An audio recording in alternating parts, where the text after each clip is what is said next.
ছেলেবেলার পুজো মানেই অনেক স্মৃতি, ঝাপসা হয়ে আসা, তবু খুব মনের কাছের, খুব ভালোবাসার। আমাদের পুজো মানেই ছিল বাবলুদা সেলুন, আর পুজোর সেই বাটিছাট।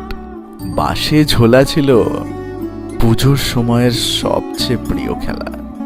তখন মোবাইল ছিল না, তাই ছোটদের পুজো সংখ্যায় ছিল অন্যতম বিনোদন।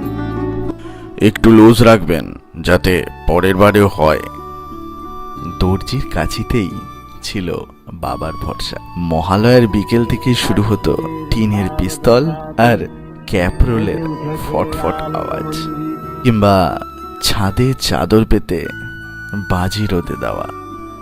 আর ছিল দাগাবাজ কালী পটকা, যেটা ফাটবে বলে ভাবা হতো সেটা ফাটতো না, আর যেটা ফাটার কোনো দরকারই নেই ফট করে ফেটে যেত। সবশেষে যেটা না বললেই নয়, ছিল নতুন জামা পরে র্যাম্পে হাঁটার মতো বাবা মাকে দেখানো।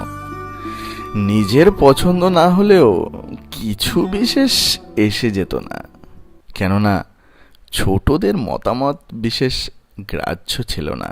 হ্যাঁ, মতামত গ্রাহ্য না হলেও বা খুব কম খরচে পুজো শেষ হয়ে গেলেও আমরা আমাদের শৈশবটা মামা চাটনি, বুড়ির চুল বা কাঠি আইসক্রিম সহযোগে ছেটে পুঁটে উপভোগ করলেও আজকের বাচ্চাদের সে সুযোগ নেই।